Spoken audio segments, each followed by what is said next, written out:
WhatsApp पे हर गर्मी में ना एक मैसेज पक्का वायरल होता है कि धूप में खड़ी अपनी बंद गाड़ी में हैंड सैनिटाइजर भूल कर भी मत छोड़ना वरना धमाका हो जाएगा।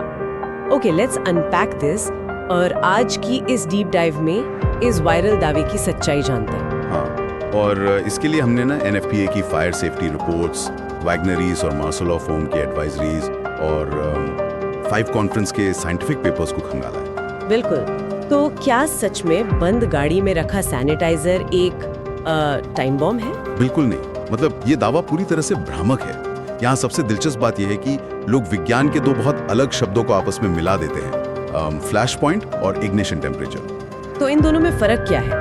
मतलब मुझे हमेशा लगता था कि फ्लैश पॉइंट का मतलब है कि उस पॉइंट पर पहुंचते ही चीज खुद ब खुद जलने लगेगी। नहीं, और यही सबसे बड़ी गलतफहमी है। फ्लैश पॉइंट सिर्फ वो तापमान है जिस पर कोई तरल पदार्थ जैसे सैनिटाइजर का अल्कोहल इतनी भाप छोड़ने लगता है कि अगर उसे कोई चिंगारी मिले तो वो आग पकड़ ले। अच्छा, तो उसे एक चिंगारी चाहिए? हाँ, सैनिटाइजर का फ्लैश पॉइंट रूम टेम्परेचर के आसपास ही होता है, लेकिन बिना किसी बाहरी चिंगारी के खुद जलने के लिए ना, जिसे स्पॉन्टेनियस इग्निशन कहते हैं, उसे 700 डिग्री फ़ारेनहाइट से भी ज्यादा का तापमान चाहिए। अरे बाप रे, 700 डिग्री! धूप में खड़ी गाड़ी का अंदरूनी तापमान तो ज्यादा से ज्यादा 150 डिग्री फ़ारेनहाइट तक ही जाता है। तो मतलब अल्कोहल भाप तो बन रहा है, लेकिन उसे जलाने के लिए कुछ चाहिए। हाँ, ये तो बिल्कुल वैसा ही हुआ ना जैसे कमरे के तापमान पर रखा कोई पटाखा। मतलब वो बिना माचिस की तीली के अपने आप तो नहीं जल सकता। एकदम सटीक उदाहरण है ये। सिर्फ गर्मी से सैनिटाइजर अपने आप आग नहीं पकड़ेगा। ठीक है, तो सैनिटाइजर वाला दावा तो झूठा निकला, लेकिन यहाँ से बात असल में बहुत दिलचस्प हो जाती है। अगर सैनिटाइजर से खतरा नहीं है तो गाड़ियों में आग लगती कैसे है? वैगनआर वीज का डेटा तो कह रहा है कि 2022 में हाईवे पर हर 2 मिनट 47 सेकंड में एक गाड़ी में आग लगी थी। ये बहुत चौंकाने वाला आंकड़ा है। असल में खतरा हमारी गाड़ी की मशीनरी और उसके रखरखाव में ही छिपा है। मुख्य कारण मैकेनिकल या इलेक्ट्रिकल फेलियर, बार बार उड़ने वाले फ्यूज और सबसे बड़ी चीज फ्लूइड लीक्स होते हैं। फ्लूइड लीक्स मतलब जैसे इंजन ऑयल या कूलेंट? बिल्कुल।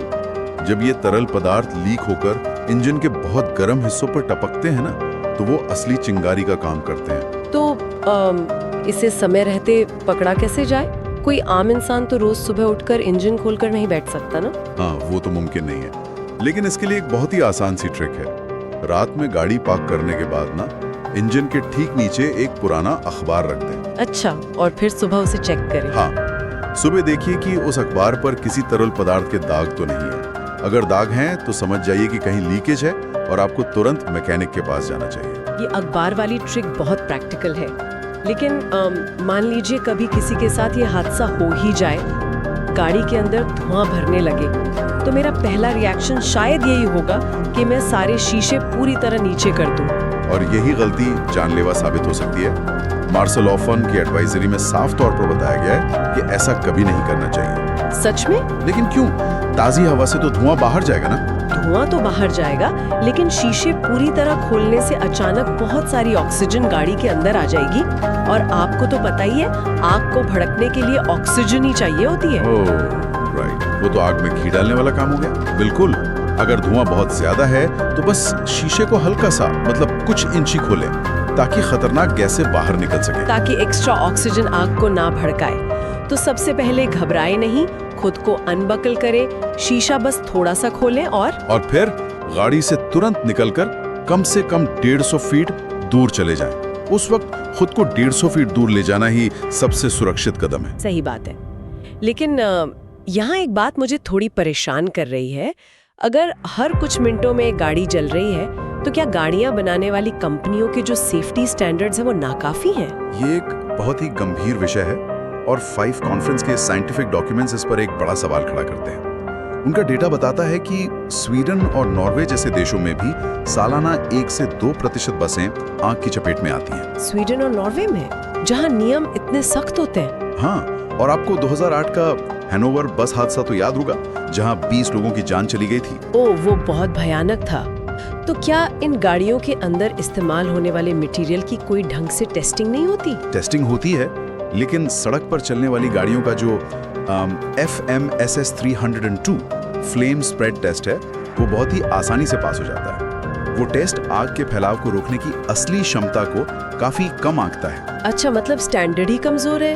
जी, इसके विपरीत अगर आप ट्रेनों और पानी के जहाजों को देखें तो उनके लिए जो IMO और PRC 4545 टेस्ट होते हैं वो बेहद सख्त हैं। उनमें मटेरियल को कई कड़े पैमानों पर परखा जाता है। तो इस सब का मतलब क्या है? सीधा सा अर्थ यह है कि सही जानकारी, समय समय पर लीकेज की जांच और इंजन में फायर सप्रेशन सिस्टम्स का होना हमारी सुरक्षा के लिए बहुत जरूरी है। सैनिटाइजर की बोतल से डरने के बजाय हमें इंजन के मेंटेनेंस पर ध्यान देना चाहिए। बिल्कुल सही, असली खतरा कहीं और ही है। हाँ, और अब आज की चर्चा खत्म करने से पहले सोचने के लिए एक बात। अगर ट्रेनों और जहाज़ों के फायर सेफ्टी और मटेरियल स्टैंडर्ड्स आग को रोकने में इतने ज़्यादा कारगर हैं, तो क्या आम गाड़ियों के लिए भी कानूनी तौर पर उन्हीं सख्त नियमों को लागू करने का समय नहीं आ गया है?